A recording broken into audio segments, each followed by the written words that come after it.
I never imagined I'd end up in a standoff with my HOA president, but life has a funny way of throwing curveballs. My name's Jake, and 6 months ago, I moved into Maple Grove, a peaceful suburban neighborhood with pristine lawns and, as I'd soon find out, an HOA president with a control streak that could rival a petty tyrant. Linda Harper had ruled the Homeowners Association for 5 uninterrupted years. According to my neighbors, no one else dared take the job because Linda had transformed what should have been a simple community role into her own little empire. She roamed the streets in her silver SUV, armed with a ruler to measure grass height and a stack of citation notices for offenses as Tri VY Alice Leah VYing a trash can outpass pickup day. For the first 3 months I flew under Linda's radar. Then everything changed.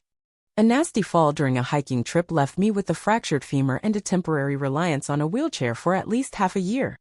After a couple of weeks in the hospital, I came home to a new obstacle. My front door sat 3 steps above ground level. No big deal, I figured. My brother and I crafted a sturdy, safe wooden ramp, nothing fancy, just functional and easy to remove once I recovered.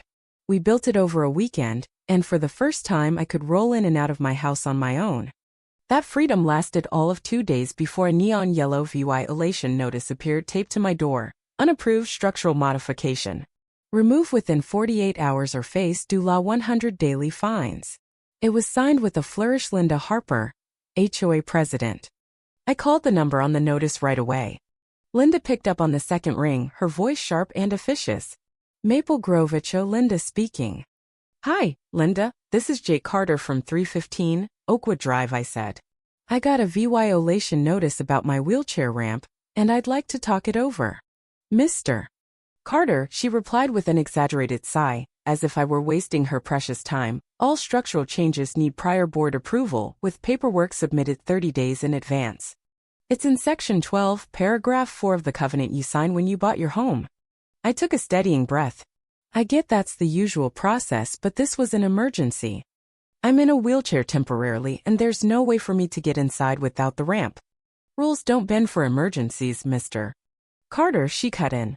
That would undermine their purpose. The ramp ruins the neighborhood's soul harmony and must come down. You can submit a formal request for next month's board meeting. But I can't access my house without it, I said, fighting to keep my tone even. The Americans with Disabilities Act protects reasonable accommodations like this. There was a brief silence.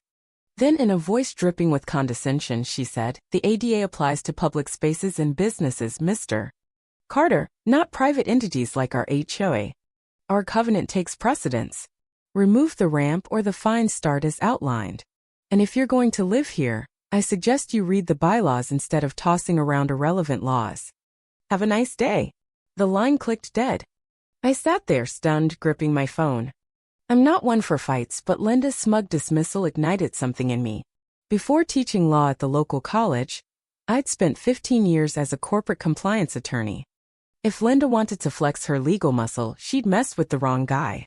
That night, I dug into the HOA covenant and ADA guidelines. Linda was half right but mostly wrong. HOAs can regulate aesthetics, but they can't enforce rules that discriminate against protected groups, including people with disabilities.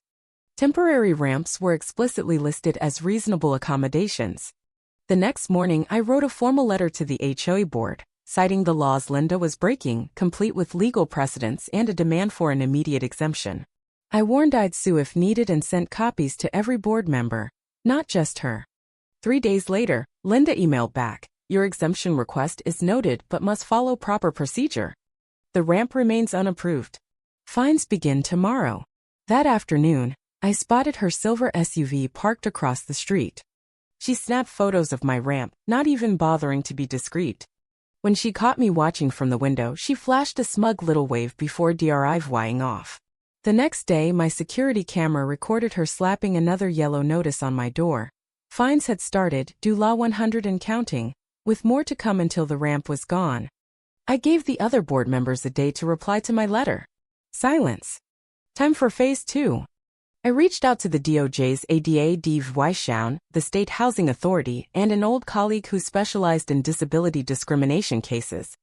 My friend took my case pro bono and fired off a cease and desist letter to Linda, detailing her violations and the hefty penalties she faced. The state opened an investigation and the DOJ added us to their list of HOA accessibility disputes. Linda didn't back down, she doubled down. That Sunday, I woke to the whine of power tools. Peering out, I saw her overseeing two guys tearing apart my ramp. I grabbed my phone and dialed 911. 911, what's your emergency? The dispatcher asked. People are destroying my wheelchair ramp without permission, I said, wheeling toward the door. I'm disabled and it's my only way in and out. They're trespassing and wrecking my property. By the time the police arrived, half the ramp was gone. Linda stood there, arms crossed, clutching a binder of HOA papers like a shield. This homeowner's violating our covenant, she told the officer, her voice brimming with authority. As HOA president, I'm authorized to fix violations after notice, which he's received. The officer, a no-nonsense woman in her 40s, turned to me. Is that true, sir? No, I said calmly. I'm temporarily disabled and built this ramp as an ADA-protected accommodation. I've filed legal challenges to the HOA's stance. They've got no right to destroy my property, especially since it cuts off my access. I handed her my paperwork, letters from my attorney, DOJ acknowledgement, the works. Linda's face reddened as the officer skimmed the documents. Ma'am, the officer said, turning to her. Tell these men to stop now. This could violate multiple laws, including property destruction and ADA rights. Linda's jaw clenched. Officer, with respect, you don't understand HOA law. Our covenant. Ma'am, the officer cut in sharply. HOA rules don't trump federal law. Stop this or I'll have to act. Linda shot me a glare that could have melted steel. Fine, she snapped, then barked at the workers. Stop. We'll handle this properly. They dropped their tools, looking relieved. As Linda stormed to her SUV, the officer turned to me. Document the damage and call your lawyer. Want to press charges? Yes, I said, watching Linda peel out. I think I do. What followed was a month of legal chaos. Linda persuaded the board to fund a lawyer, but he urged them to settle after reviewing the case. She fired him, hired another who vowed to defend their standards, only for him to suggest settling too. By then, a local news station ran a story. HOA president faces federal probe for disability discrimination. After I declined an interview. The next morning, the HOA VYC president, Tom, called, sounding drained.